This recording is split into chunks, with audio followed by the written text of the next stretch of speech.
Let's all take this opportunity to tuck in our ties. Our next guest has performed at clubs all over Canada and the United States, including the Improv in Los Angeles and also Catch a Rising Star and Stand Up New York here in Manhattan. And now, making his network television debut, ladies and gentlemen, please welcome Norm Macdonald. Norm, are you...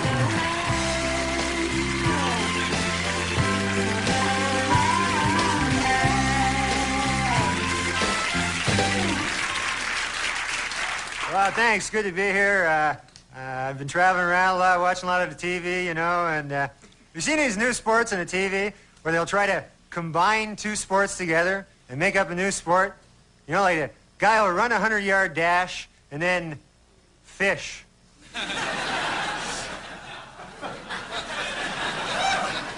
But I love the TV. You know, I saw a cat food commercial, and I said at the end of it, I said, all natural food for your cat. All natural food. But cat food's made out of horse meat. Yeah, that's the way it works in nature. The cat right above the horse in the food chain. Matter of fact, every time my kitty gets a little cooped up in the apartment, I need to take him down to a racetrack, let him stalk some prey down there. So cute, he comes trotting back with a stallion hanging out of his mouth there, you know. But I love the TV, you know, anything at all. The only thing I don't like, you ever see it when there's a celebrity that you really respect and admire, and then he shows up on some cheap TV show, you know? Last week I was watching the Hollywood Squares, and a secret square, J.D. Salinger. But I like game shows. That's my favorite thing, you know, big prizes and everything. You ever see The Dating Game? You ever see that show? That's a weird show there. The prize on that show, another contestant. Talk about cheap. And they always do the same thing on that show. They get a beautiful girl, match her up with 3 giant dorks. Last week they had a guy on. He was a crazy guy. Loony bin, psycho, wingnut. You can tell by the way they introduce him. They go, bachelor number 2 is a shadowy lurking character whose hobbies include skulking. Please welcome from no fixed address. He's just a guy. Menacing figure shambles into the studio there, you know, and then they make the girl ask those questions, you know, laced with sexual innuendo. You know, girl go, bachelor number 2, if I were a popsicle, what would you do to me then if I were a popsicle? That's what's in the card here. And the guy goes, well, if you're a popsicle, huh? Well, first of all, I guess I'd take your wrapper off. If you know what I mean. And then I'd grab a hold of your sticks. If you know what I mean. And then I'd press you against the counter till you're broken too.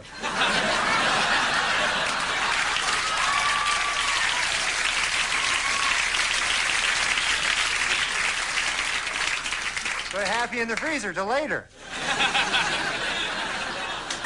You know what I mean, Adam? You understand what I'm getting at? It's crazy. But a lot of violence on TV. You know, kids aren't supposed to watch violence now on the TV. They're afraid maybe the kids will copy what they see on the screen, you know. I can't even get a funny cartoon anymore because some 12-year-old watched a particularly violent episode of the Roadrunner Coyote show. And the next day they found him in the bottom of a canyon with 2 giant springs strapped to his feet. A big couple of springs. Had a little umbrella in his hand. Sign said, yikes.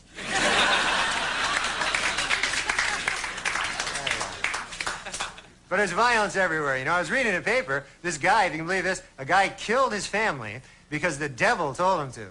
Can you believe that? Imagine that, killing your family, and then you go back to the devil, you go, yes, devil, I did as you instructed. I killed my family, and I chopped them up and put them in a duffel bag. Here they are. I'll be burying them tonight at the shallow grave by the side of the railroad track, as you have commanded, O Lord host of the hoary netherworld. Then the devil pulls off a mask. It's me, Bob! You go, oh, Bob!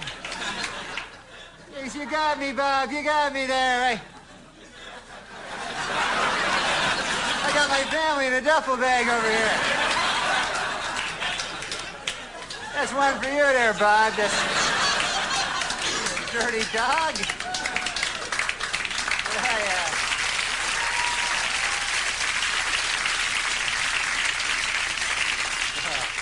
So I had this dream day. You ever have a dream, and then you wake up right in the middle of a great dream, and then you're back in your stinking life again?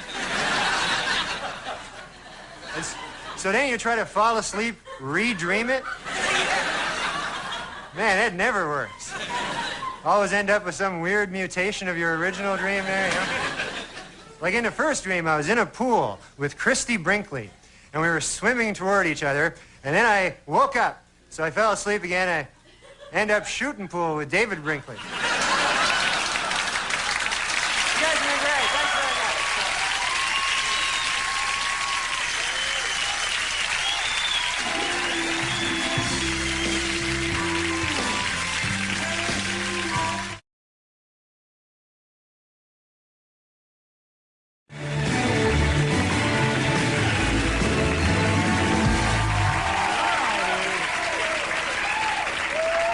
Our next guest made his television debut on our program last year, and from tomorrow through Sunday, you can see this man working on stage at the Comedy Zone in Charlotte, North Carolina. Ladies and gentlemen, here he is, a very funny man, Norm Macdonald. Norm!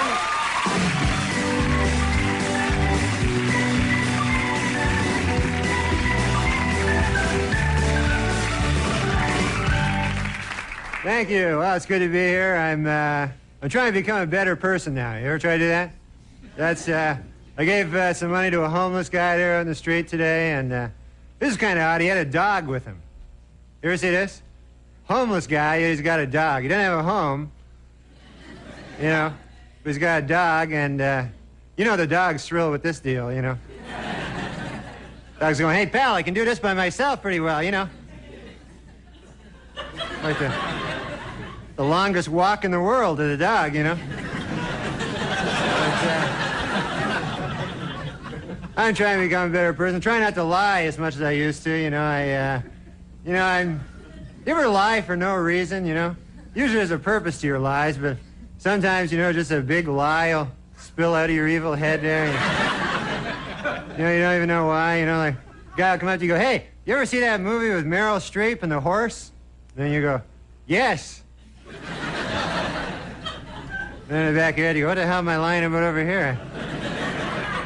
I stand to gain nothing by this lie. The hell am I thinking back here in my head? But I'm doing the best I can. I'm trying to quit smoking, you know. That's a tough thing, boy. I smoked ever since I was a kid, you know. I always remember one time I was a little kid. I was about 9 years old, and I was sneaking a cigarette behind my garage, and my dad caught me. I'll never forget it. He hauled me in. I thought I was in for the strapping of my life, you know. What he did is he pulled out his big cigar. Must have been half the size of my arm, his giant cigar.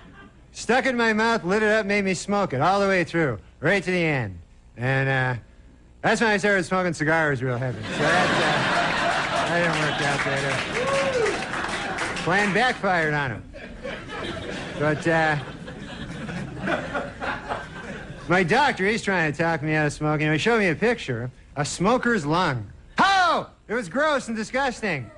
And he showed me pictures of a healthy guy's lung. Oh, it was gross and disgusting. Also, as well. So, turns out lungs are gross and disgusting, and that's why they put them on the inside. You don't have to look at them all the time. You know, put them under your jacket there, so you don't have to see them. But I'm trying to get in shape, you know, work out and stuff like that, you know. I'm not in good shape. I used to be in good shape when I was young. You know, that's when I looked good. I was in my peak physical condition back when I was 1. That's when I looked good, man. I can show you pictures of me when I was 1. You wouldn't know me now. You're not gonna. I even look good for my age. People will come up to me and go, what are you, 0? And I go, no, I'm 1. And they go, man, you don't look a day past 0. I'm not kidding you there. You look 0 to me. I go, well, I'm 1. But I got to start working out, you know. I haven't worked out for forever. I never worked out. But I got to start, you know, because I like watching guys, you know, bodybuilding contests. I saw this bodybuilding competition the other day, the Mr. World competition, you know. So the guy wins it. He's the best in the world. He's Mr. World. So in the end, they say, don't miss next month, the Mr. Universe contest. I don't know about you guys, but I'm putting my money on Mr. World on this one. You know, I figure he's a shoo-in with his home planet advantage and everything. This guy, you know, he's Mr. World here. You know, he's not a ham sandwich. But, I don't know. You see a lot of them sports on the TV, you know.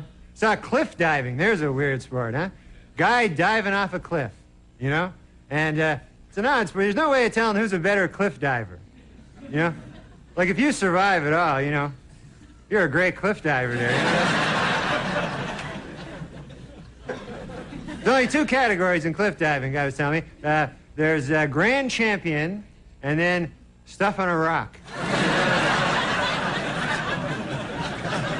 It's a tough sport to make a comeback in, I'll tell you that right now. Hey, you guys have been great. Thanks a lot.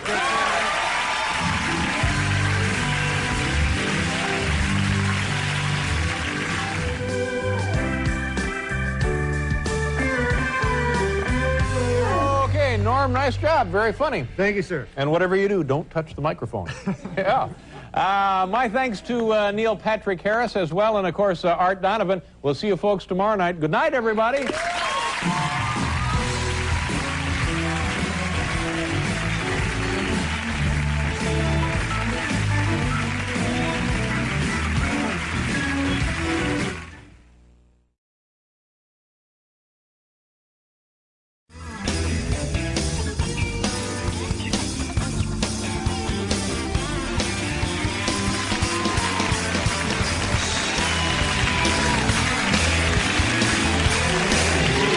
Hey, welcome back to the show, ladies and gentlemen. You know, I've been doing this for about 12 years, and that's the first time a guest has slapped me. Yeah. No, Richard Simmons. Right. No, but that wasn't on the show. So that Ooh, well. Our next guest this evening made his network television debut with us on our old show. Now he is in his first year as a featured performer on Saturday Night Live. Ladies and gentlemen, please welcome the very funny Norm Macdonald. Norm! Hey, Norm!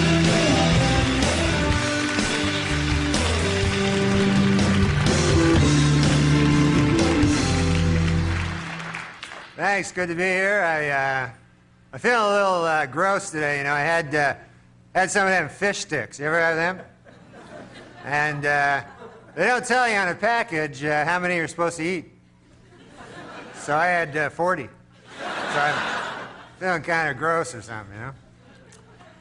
I had a good holiday, though. A lot of Christmas presents, you know, a lot of good stuff there, you know. A lot of bad gifts, too. One guy gave me a lottery ticket. You ever get that as a gift? Man, that stinks. Huh? What the hell? Guy thinking giving you that, you know? Go, here you go. Nothing. Merry Christmas. Nothing. You know, unless it wins, then it's something. But let's face it, you know, a guy give you a lottery ticket, you know, he don't want it to win. That's the last thing he wants there, you know. It's a nightmare that'd be, you know.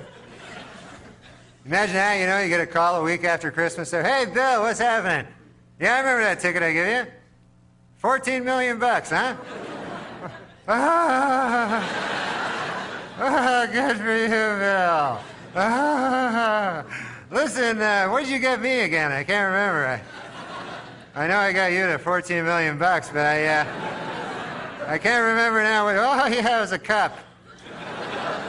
Yes, I am enjoying it. Sure, I had a coffee out of it there and some tea, you know, and I'm hoping maybe soup or, I mean, the world's greatest fisherman, it said on it, didn't it? Some big smiling fish on it. Listen, Bill, I guess no chance that cup skyrocketing in value in the next couple of days, huh? All right, I gotta go now, Bill. I gotta go rip my throat out with a screwdriver. But I had a good holiday there, man. I had a lot of fun, you know, and I watched a lot of TV, you know. I enjoy watching that. I watched Beavis and the Butthead. Do you like that show? That was a good show. I like Beavis, but I especially like the Butthead. And Star Search, you ever watch that? That's my favorite show, you know? Especially the junior dance category. That's my favorite, you know? And Ed McMahon always introduces them there, you know? Hot property! You know? They come out and they're dancing. Too cute for you! You know? And you don't even see junior dancers anywhere else. You know, that's the only show that you ever see them, you know? You know, it's never like you go, hey, honey, what do you want to do tonight? Maybe catch a movie, get a beer or something down at the bar? Or, hey, I know, what about that new club down there where they got the 6-year-olds dancing? Maybe we could go down there. I understand Hot Property's going to be there tonight, you know? I've never seen them live. I've only seen them on TV. But I love Stars. They always name their groups like that in Star Search, too, right? Hot Property and The Next Big Thing and stuff like that, you know? As if that helps, you know? It's always like, and now, this next band has been kicking around the Boca Raton area for the last 16 years. Now, America, say hello to Overnight Success!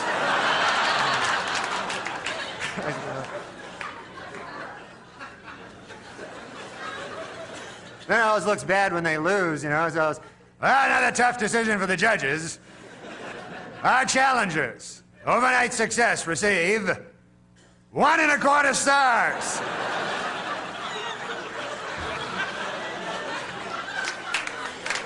And where do they get the judges on that show? Do you ever see the judges on Star Search? You know, they always kind of got those lame credentials there, you know, kind of suspicious, you know. So I was like, and now it's time to meet our judges. The president of Tri-Media Artists.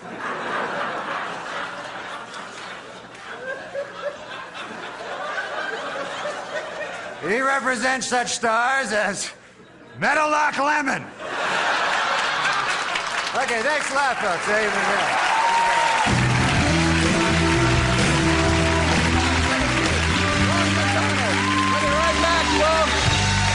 Thank you, Norm. Very funny.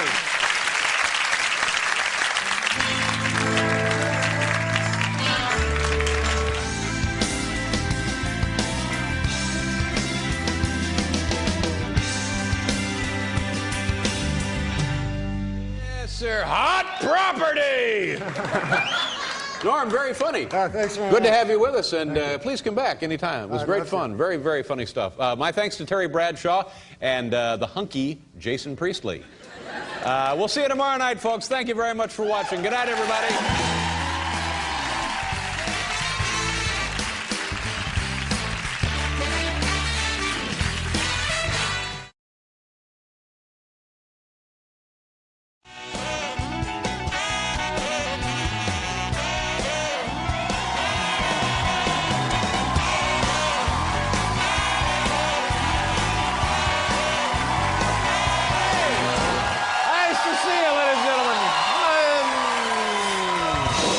Our next guest is currently in the #1 motion picture in the country called Billy Madison. He is also on Weekend Update on Saturday Night Live. Ladies and gentlemen, here he is, Norm Macdonald. Norm.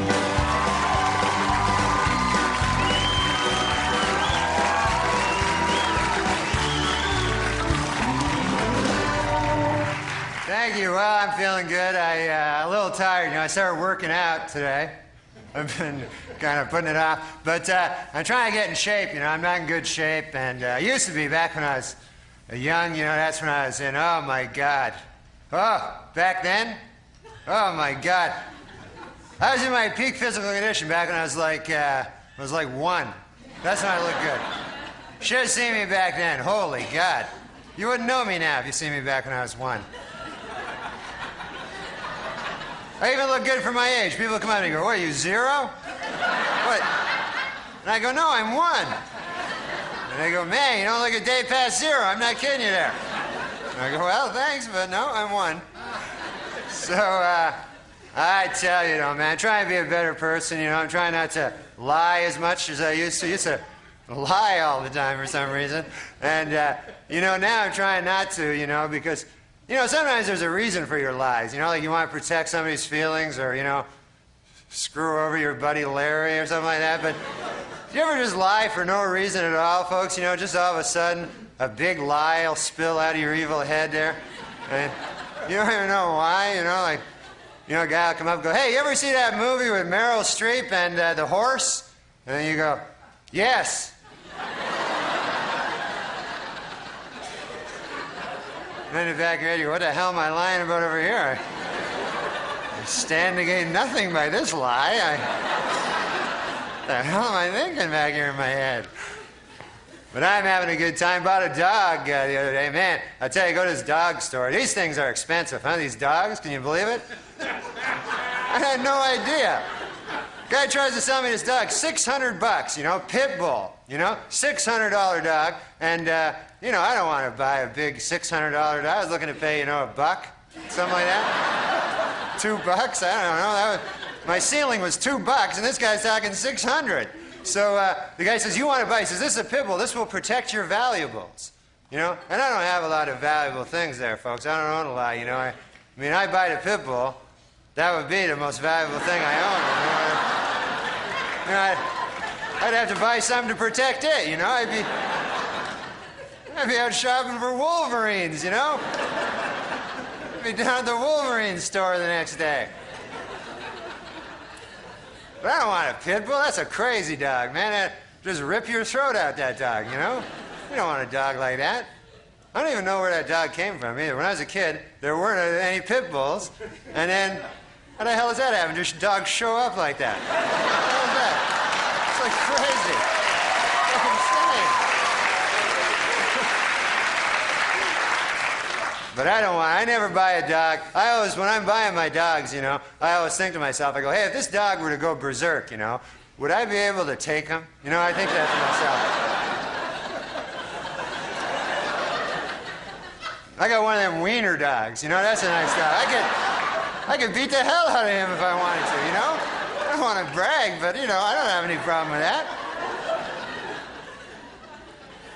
Because a wiener dog could never, jump up and rip your throat out. That can't happen. You'd have to be lying down. That'd be the only way he could have a chance, You'd have to be sleeping, like you're lying down to sleep. And then maybe the wiener dog sneak up late at night, starts nibbling at your throat there, And then, maybe by daybreak he's got a hold of a vein, he's pulling out a vein, And you wake up and go, oh, get away from me, a wiener dog. What the hell are you doing there? What do you think you are, a pit bull or something? You're nothing but a wiener dog. That's all you ever will be. I don't know. But, no, I love my wiener dog. The worst they can give you, maybe you get a hickey. That's about all you can get, That's embarrassing, folks. You ever have a hickey? Oh, my Lord, huh? Walking down the street there, you got an embarrassing hickey. You got to try to, and people see you in the street, they go, hey, you got a wiener dog over there, huh? And then you go, But I don't know. I love my dog. I buy him. So you ever buy a gift for your dog? Feel like a jackass, no? You're going out buying I got him one of them bones. I thought he wanted one of them rubber bones, I thought that's a good gift for a dog, And I give it to my dog, and the dog's like, oh, great, it's a bone. Ah, yeah, it's not. A million laughs or so. That's a good one. It's not a bone at all, huh? So, I don't know. My grandmother, she's all excited I got a wiener dog. She knitted him a sweater. That's the kind of, I feel sorry for her, knitting a dog's a sweater. But she sent me this sweater, and I don't want to make the dog wear it. It's humiliating for the dog. Wear a sweater. It's ridiculous. And then I figure, what happens? The dog gets lost. He's wearing a sweater. What the hell? That's got to be here in New York. Them's mean streets. If you're a wiener dog in a cardigan, they don't you don't last too long. Hey, thanks a lot, folks. You've been great.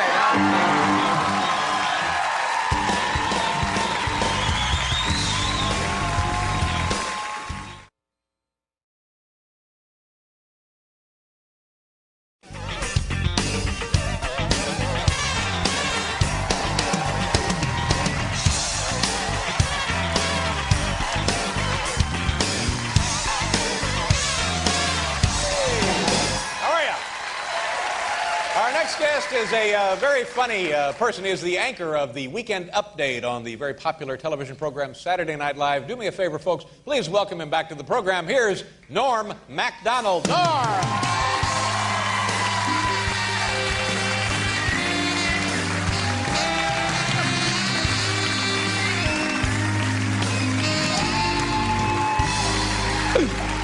You know, up in the office earlier this afternoon, we were looking at some videotape of your work on Weekend Update. Very, very funny. You do a great job. Oh, thanks. Yeah, very amusing stuff. Thanks, man. How did you get your start in? I know you originally was a stand-up comedian, but how did that begin?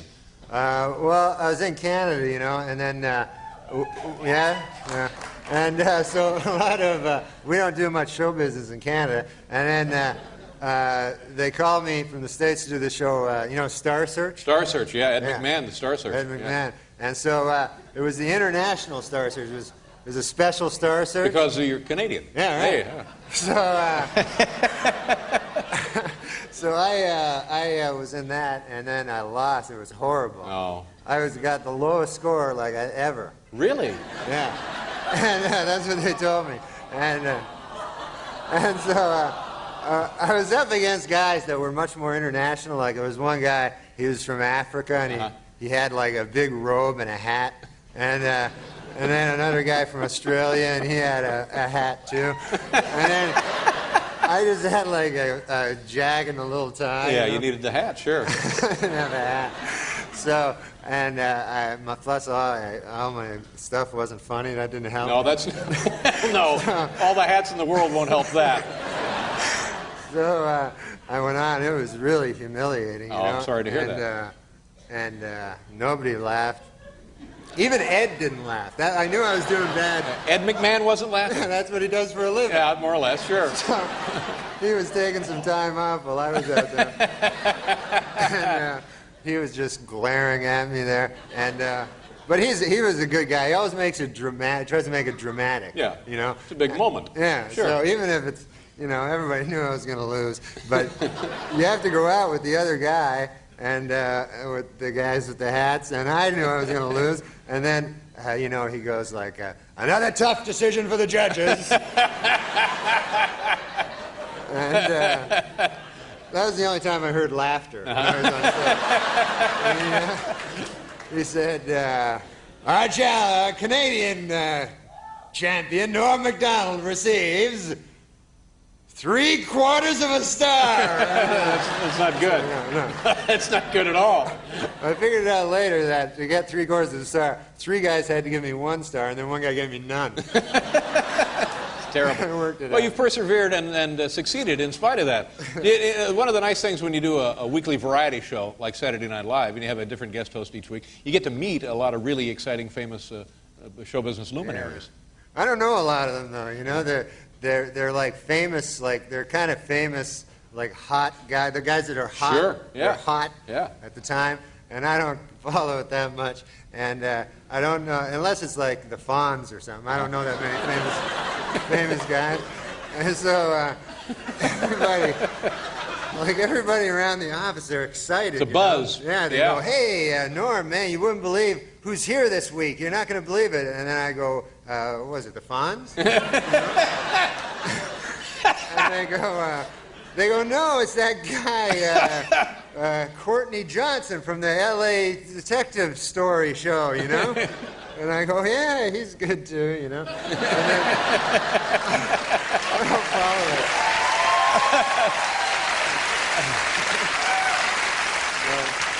But you can't, you gotta be nice. You're like, Sure, you have to, because they're a guest in your home, more or less. They are big stars, you know, and so I got to meet with them, and I just pretend. I pretend to know, you know. I go, yeah, you're good on the show. You're my favorite with the gun, you know, and then I'm trying my best. Well, again, you do a nice job. I hope you have a nice summer. Do you have plans for the summer? I'm going to hang out with my wife and kid. Oh, that'll be good. Yeah, that sounds like a lot of fun. Yeah, Norm, thank you very much for being here tonight. Thanks have a a lot. great holiday weekend. Good to see you. Norm Macdonald. We'll be back with Elastica.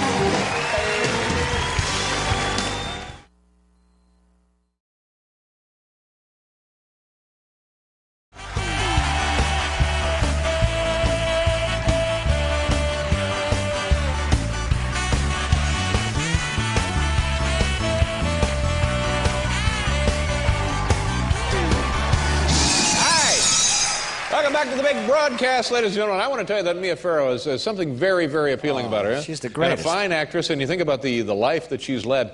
It's an amazing story, don't you think? Yeah. Yeah, I like her. I'm very fond of Terrific. her. Yeah, very nice woman. Lives in Connecticut. You know, I live in Connecticut. You do? Yeah. Oh, yeah, yeah. You live near her? Huh? You live near her? I don't know. She wouldn't say. Ah. Did you notice she kept that vague kind of... She says, oh, yeah, in Connecticut. And then she says, you live up there, too. Yeah. You know, like maybe one day we'll bump into each other. Right.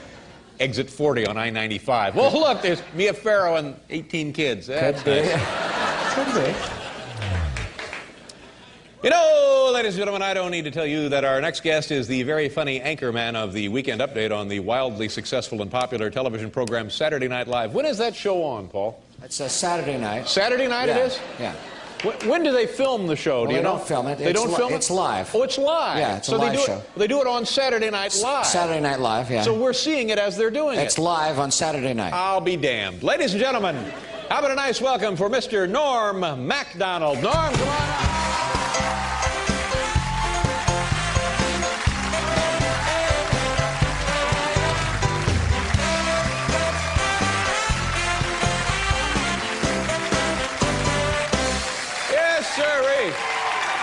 Attaboy, Norm. Hey, how you doing, buddy? Very good. Nice to see you. You know, I think the world of your work. I think you're very, very funny, man, and I like the little weekend update thing you do like there. that? Yeah. And they involve you in the what do they call those? Skits? Every now and then you get to be in a skit. Sketches. Do you like being in the skits? I can't act, but you Yeah. know, whenever they need a guy to answer a door or something. Yeah. Well, you're damn good at it, Norm. Don't sell yourself short. And you're getting to be kind of like a celebrity, like a big deal, aren't you? Yeah, kind of marginally. I did a celebrity golf tournament. Is it fun? It's all right, you know. Well, it didn't work out very well. Why not? Well, the thing is, the idea is you go and there's 3 regular guys, and then there's the celebrity. Yeah. You know.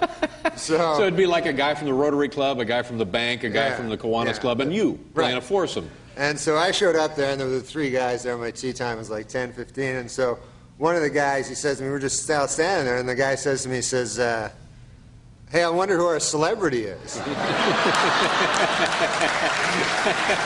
That's no good. So you don't want to, you know, it's hard to identify yourself as a celebrity Sure, to others, yeah. you know. And so I said it was me, and we golfed. I spent the whole first 9 holes trying to explain who I was to the guy.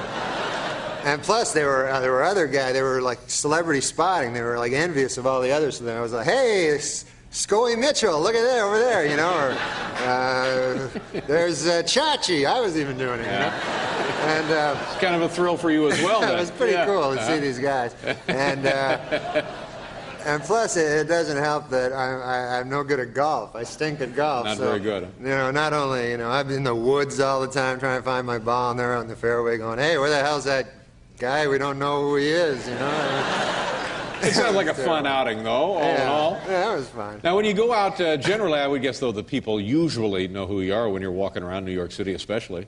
You get recognized all the time. A little bit. Sometimes, a lot of times I get like, hey, you're that guy from Saturday Night Live. And then I go, yeah. And then they go, that show sucks. No, see, that's not good. That's no good. And then I go, yes, thank you very much. Sometimes, a lot of times, because I'm not famous, but one guy will recognize me and everybody else won't. So it'll just make a big, hey, and then everyone looks at me, what? And I go, I'm the guy from the TV. But I want to get famous, you know. That's my big goal. Really? To Not be famous? enough so that I can't walk down the street, Right. you know, like you know, where your life is hell. But I want to.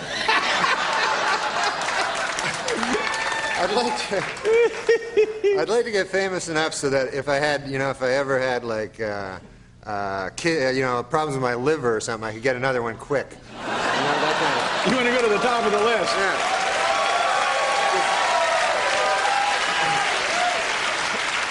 How is your liver? Everything all right there? Everything. No, okay, good. Everything's good. fine Knock with on my wood, liver. thank But if God. I get famous enough, I'm going to hit the booze. Yeah. And it's nice to know that you have that as kind of an insurance policy. Yeah.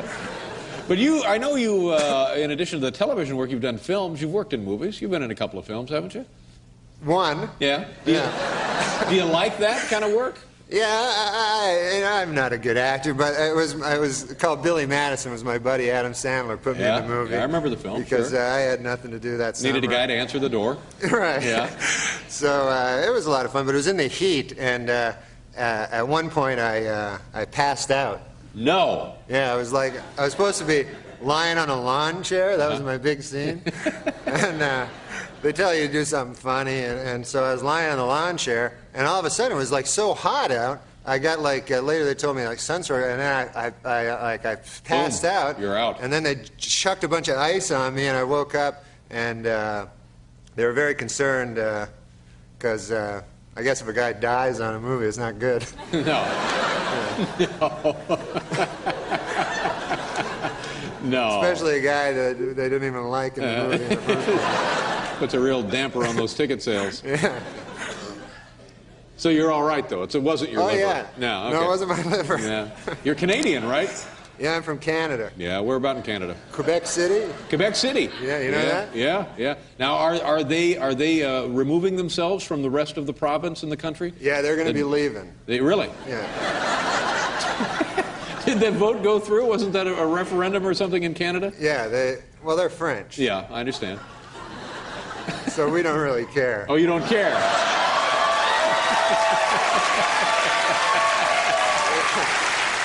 Well, if you don't care, what the hell? I tell you what let's do. Let's you and me, right after the show, get ourselves cleaned up real nice, and we'll go out to dinner with Mia Farrow. Oh, man, she is the most Isn't beautiful she great? girl I've ever seen in my life. Yeah. And a fine actress. Have you seen her act recently? You know what I saw was Alice. I loved Alice. Yeah. God, that was a great movie.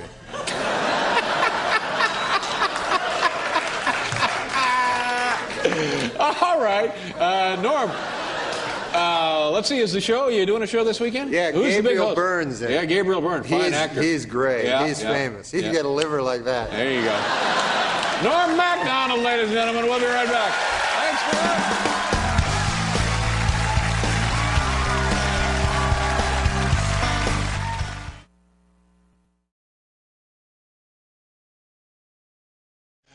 We got to do another commercial, and we'll continue here with George Clooney. Come on back.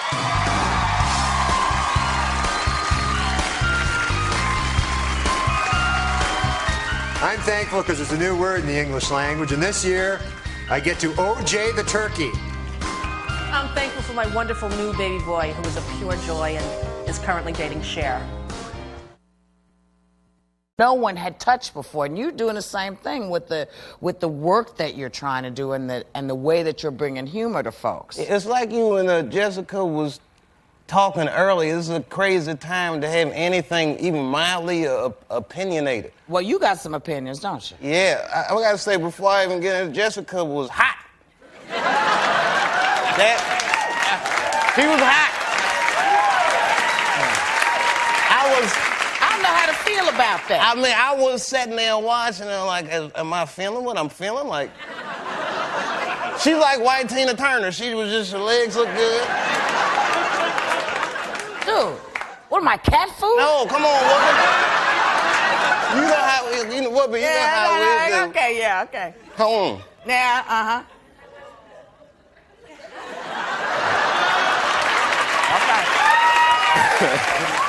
I just want to make sure now, you know.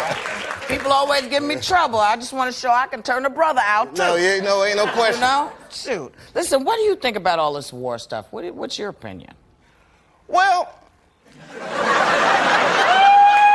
it's funny you ask. Yeah, ain't it, though? You know, it's hard to form an opinion because I just don't understand what's going on. Like what? I don't understand what's happening. I mean, on the one hand, I'm sure Saddam is dangerous. They say he's dangerous. But then you're like, well, how long is the war going to take? Oh, we'll beat him in a week. Like, word? Like a week? So I don't know if he's like as dangerous. He got chicken pox bombs. I don't even know what that is. Making bombs out of diseases I had.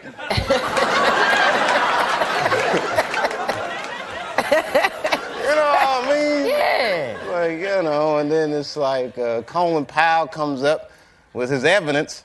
which I'm not sure if it was good or bad. He just played some tapes of Arabic. I can't make it any clearer than this. We've got to go. All right. I don't know. I hope they know what they're doing. I'm like concerned about the Korean guy too. It's Kim Jong-un. Yeah. Kim Jong-un, this guy speaks in Kung Fu movie dialogue, like the way he... America is not the only one that can make preemptive strikes. Like, whoa, take it easy, man, take it. I mean, you know, it just scares me. But I'm hoping for the best. I hope they know what they're doing. Then as a whole, there was a new... Who was the guy they arrested? Which one? The new guy. Oh, the one they found in the... With the guy who looked like he from The Sopranos? Yeah. Yeah. You know what I mean? They look like they got him off the set of The Sopranos. Yeah, I'm like, that ain't real. They showed his terrorist headshot, and I was like, you sure that's the same dude? Yeah. Like, but You think they go to the photographer to get the headshots? I don't know where they're getting all these pictures from. And the thing that shocked me the most is that bin Laden is still alive. I was under the impression he was dead. Granted, he done dropped him with tapes from Jay-Z last year. But I thought he was dead. Like, you know, they could have like some kind of Rich Little in Afghanistan, like Bernie does a good bin Laden. Just have him do an impression and make the tape, you know. But it turns out that he's alive, and I've been watching all these tapes of bin Laden. It's like, where do they get all these tapes from? Is it like a blockbuster in Kabul? Do they have like an Afghanistan's TRL? Like... Coming in at number 3, bin Laden shooting a machine gun on one knee.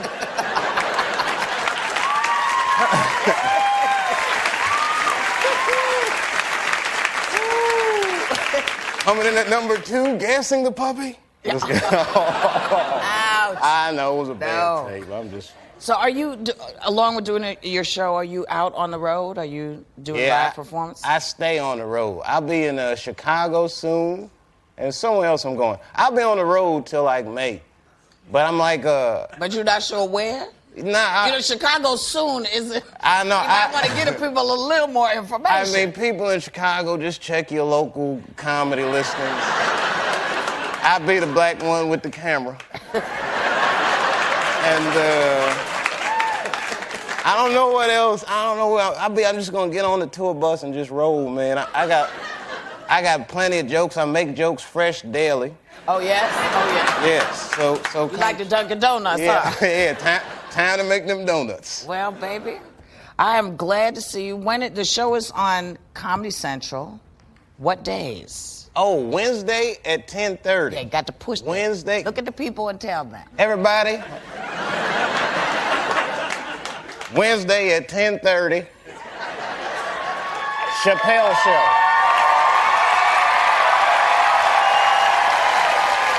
We'll be right back with Andy Vestola.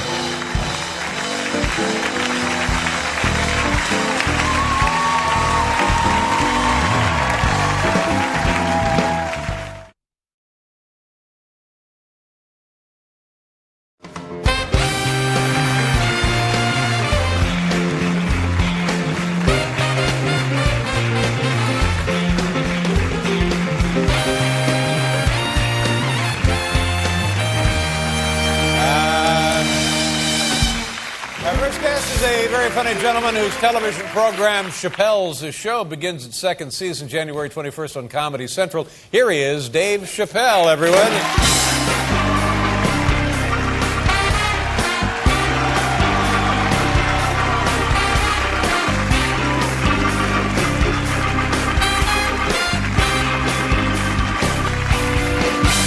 Welcome to the big program. I understand you flew in today from someplace that wasn't quite this cold. Where were you earlier today? I was in Puerto Rico. Wow.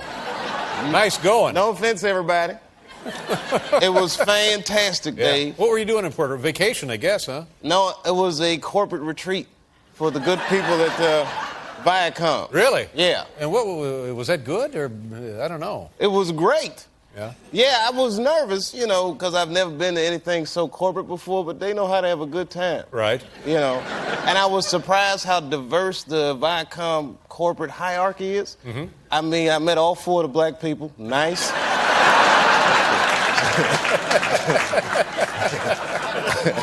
That was great, man. They were great people. Everybody, they're probably still down there. Have fun down there, guys. Hey, you were down there entertaining? Is that what you were doing? Yeah, me and Missy Elliott were the entertainment. Wow, pretty good. It was fantastic, man. Now, when you're making your living as a comedian and having a show about current events and stuff, you have to keep up on what's going on. So you must have a pretty good knowledge of what the news is these days. You pay attention to the news all the time, huh? Well, you know, it's funny, Dave.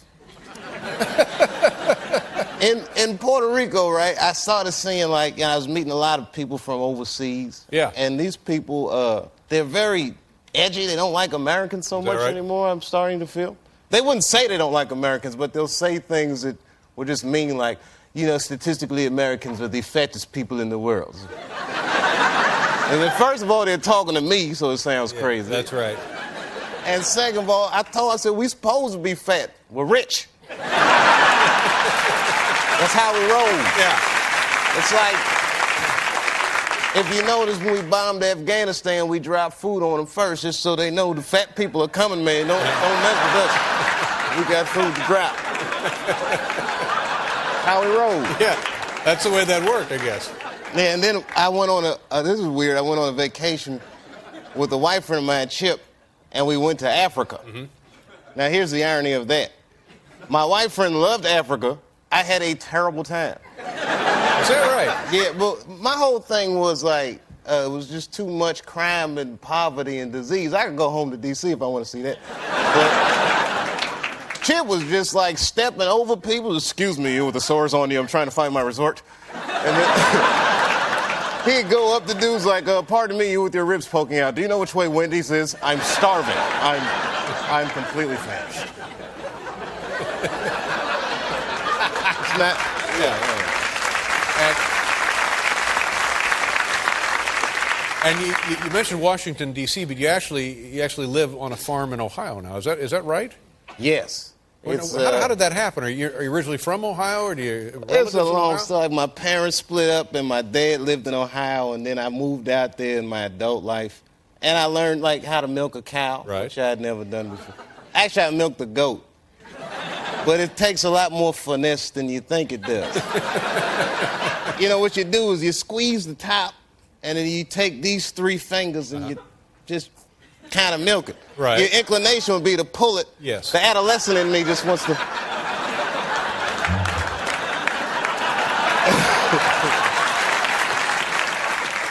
But it was great, man. It's kind of nice because you get away from all the struggle and strife of urban life. Like, you know, ever since the war and the election, there's so many other things going on that kind of fall by the wayside. Yeah. It's big stories. Like Roy got bit by a tiger. I don't know if you heard about that.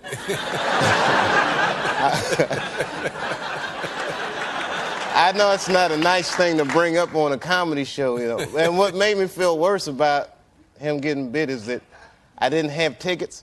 Because, you know, I would have liked to have seen something like that. Well, it certainly was a surprise for the audience. Yeah, absolutely. Yeah. I'm looking for the tape. Like, I'm hoping that real TV shows, you know that show Real TV? Yeah. They'll show it, and then they'll put a voiceover underneath it to make it worse. Like, this guy thought he was going to beat a tiger on the head with the microphone.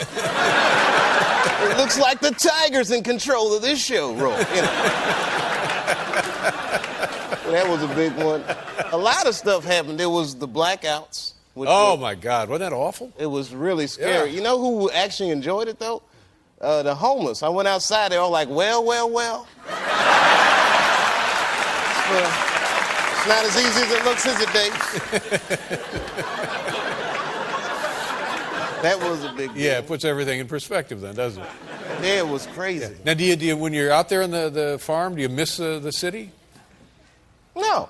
I mean, you know, every once in a while you're going to miss, like, that exciting city life. But I got digital cable, man, so I watch everything. If I want to see some crime and criminals, Law and Order, Oz, I can watch all these things and feel right at home. Sometimes I'll pee in the living room to get that New York smell going. I see. Well, that's certainly refreshing.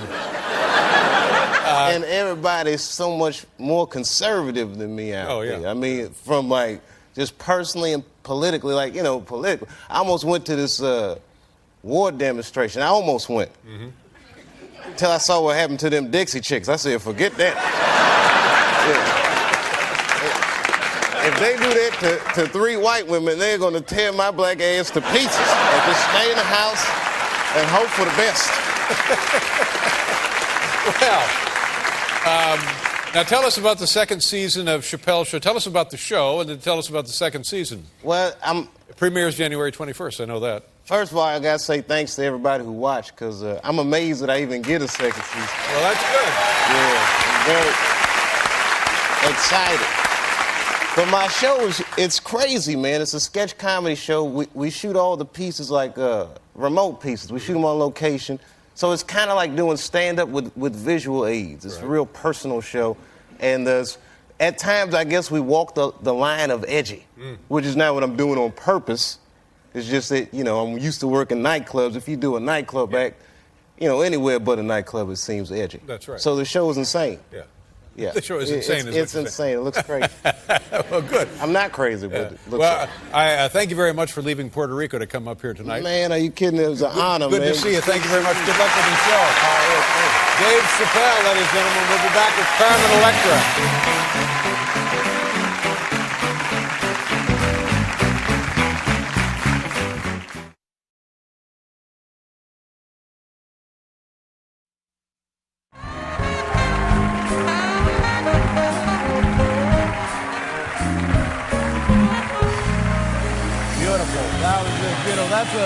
I'm told that's Alicia Keys. That is beautiful. Very nice. Alicia does a bang-up job. Very nice. That's Felicia Keys. Did we do this? We're not doing this? Did we do this? We're not doing it? We're not doing it? When are we doing it? Tomorrow? Yeah. Okay, we'll do it tomorrow. Well, you can come back tomorrow.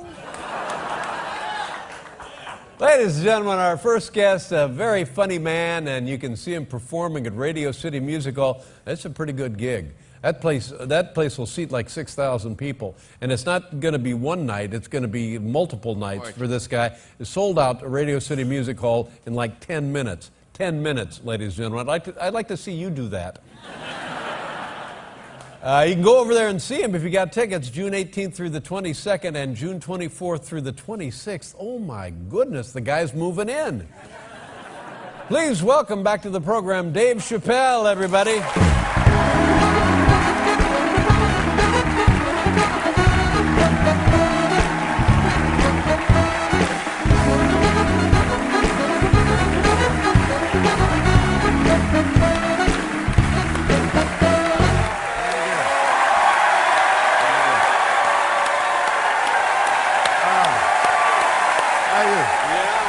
That's right. You got that right. Man. How are you, Dave? Wonderful.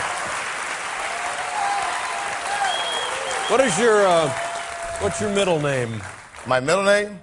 I have several. Kari Weber. Kari Weber. Yeah, that's my middle name. I have 2 middle names. That's nice. I was hoping my middle name is Michael, and I thought, wow, this would be great if your middle name was Michael, or if my name was Dave Kari Weber Letterman. This is the weirdest start to an interview ever, by the way.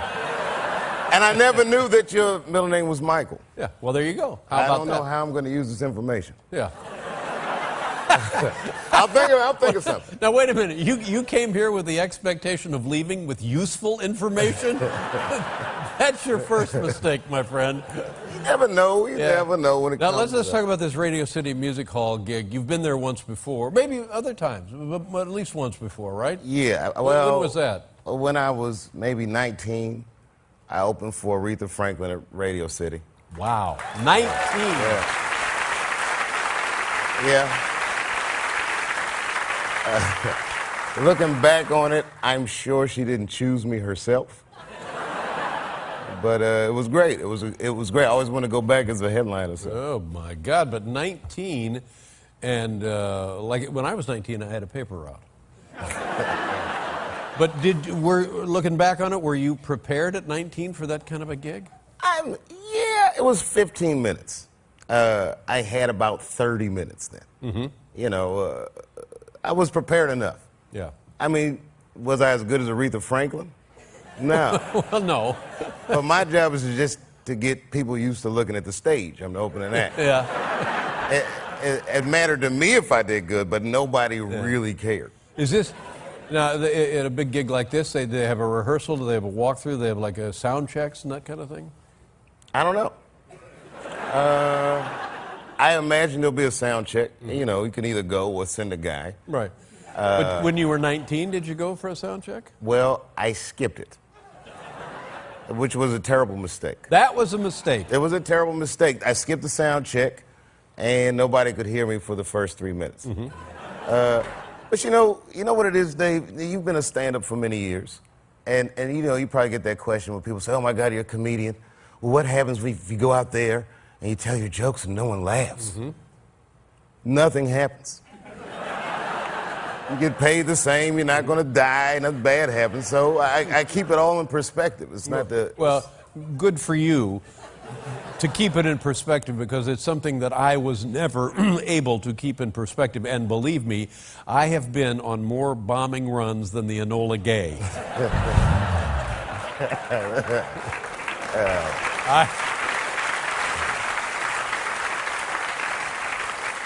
But I'm of the belief that the best comedians bomb hard. When they bomb hard. You take chances.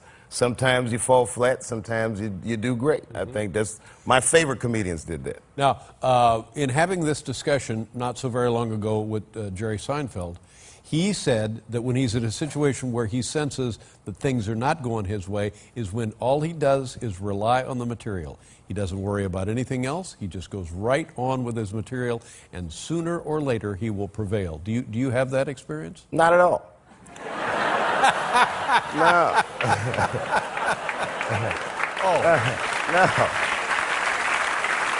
We'll be right back with Dave Chappelle, ladies and gentlemen.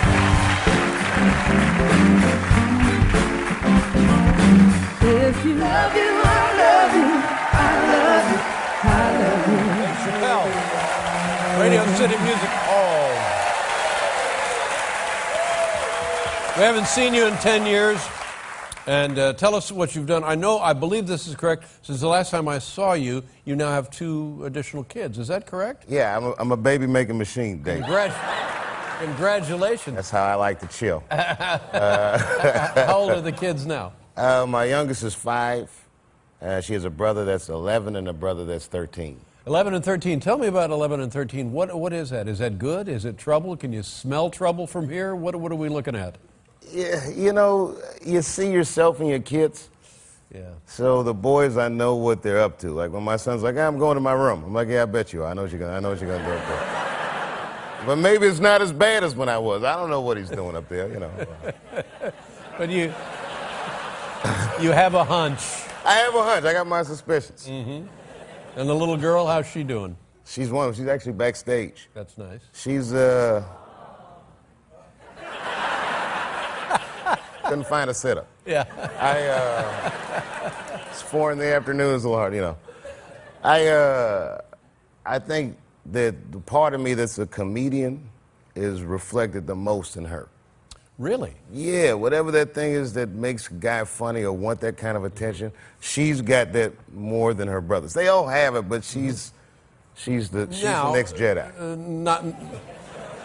Not knowing anything about this, that's a good thing for a little girl, right? A little girl, this is a nice thing, right? So far, yeah.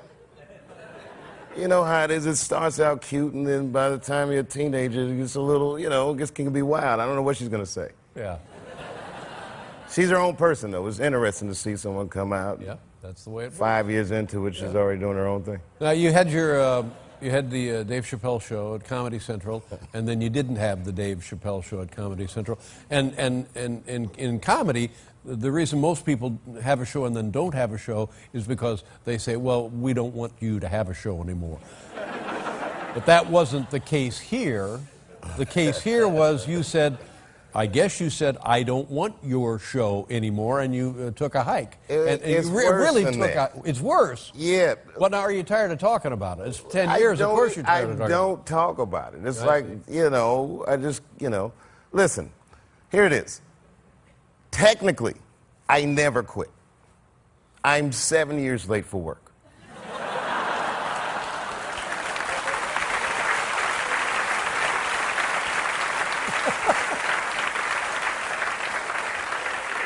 Boy, are you going to be in trouble when you go back.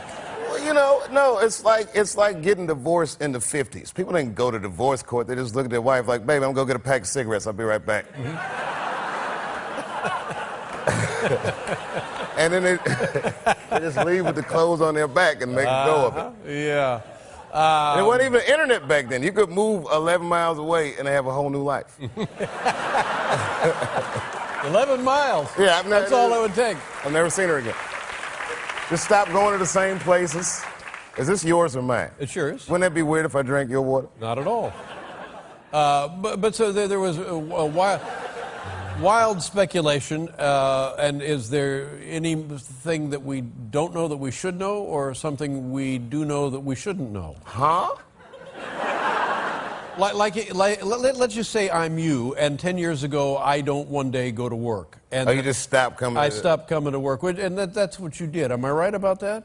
Yeah. Okay, and you went to South Africa. Am I right about that? Yeah. And you lived in South Africa for an extended period of time. Well, no, I was there for 2 weeks. I mean, you know what I mean. There's not too many good hiding places left in America. But there were, am I right about this? There was great mystery about this strategy on your part, was there not? I don't know. Because when it was all over the media, I was gone. And then if you're the guy, nobody really says anything to you. Right. So I don't know if it was mysterious or not mysterious. It was like living in the corner of perception and reality. You know what I mean? And like, it's a weird place to be. When everyone thought Wesley Snipes was in jail, I saw him at a party. That's right.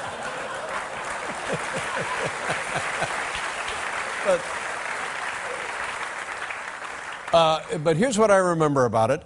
Comedy Central, your former, that's where the show was. The show had been on the air 2 years, maybe 3 years? 2 years. We were shooting our third season. And there's a negotiation, a renegotiation, and they said, here, we're going to guarantee you an enormous sum of money to continue doing the show because it's so successful.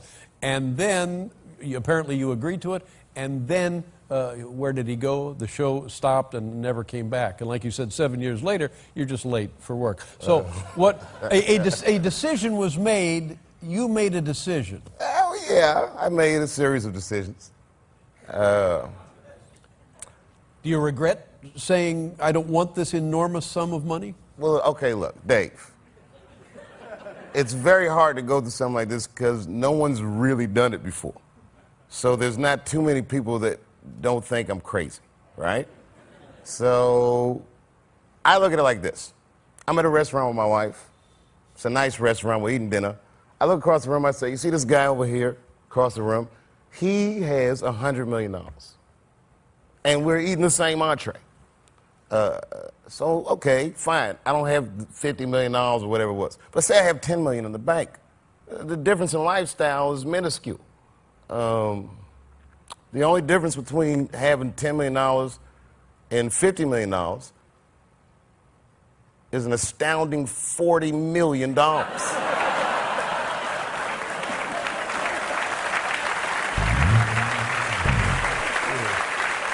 Of course, I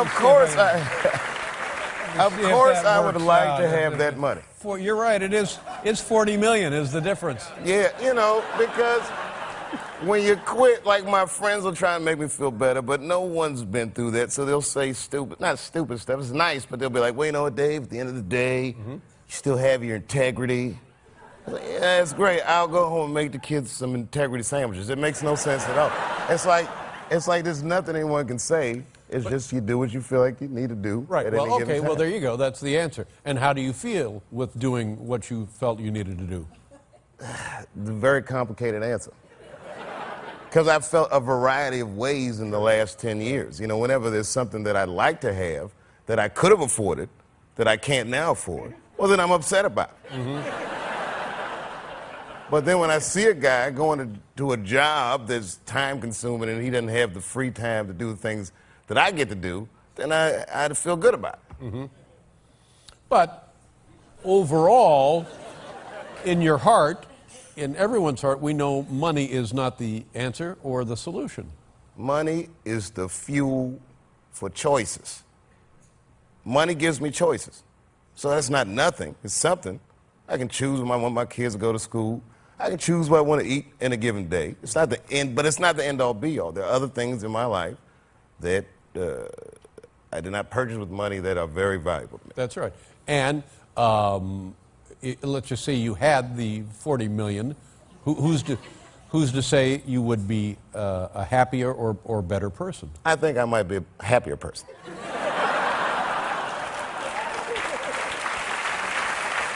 I don't know. There's no way of knowing. But you know, sometimes I listen to a Jay-Z record and it starts making me feel bad about some of the choices I make. Yeah. This guy's had more fun on 2 songs than I've had in the last 11 years. But who among us doesn't make choices we have regrets about? All of us do. All That's of us do, yeah. Now, tell me about the Radio City Hall gig. I was told that the demand was so great that more dates have been added in addition to the ones that I mentioned. Am I right about that? There's been one added for June 23rd now. That's actually going on sale at midnight. At midnight. And I held that show. Mm-hmm. It wasn't just about demand. There was an artist that I really wanted to work with. You know, I'm a big fan of the hip-hop music. Mm. It is the 20th anniversary of arguably one of the best hip-hop albums ever made. That album's Illmatic. That artist is Nas. So I am very lucky to be able to say that I'll be playing Monday the 23rd at Radio City Music Hall with Nas, 45-piece orchestra. Wow. It's going to be 45-piece orchestra in Radio City Music Hall. It's going to be good. Okay, so we got June 18th through the 22nd. And now the other show goes on sale tonight. Well, that would be June 23rd. Then we have shows June 24th through the 26th. You're going to be a very busy man. I'm going to love every minute of it, man. And I really appreciate doing the show. Well, it's great to see you again. I'm happy to see you on television and off television. I feel the same about you. Much respect to you, David. Very kind of you. Thank you very much. Dave Chappelle, ladies and gentlemen. We'll be back with Laura Prepon, everybody.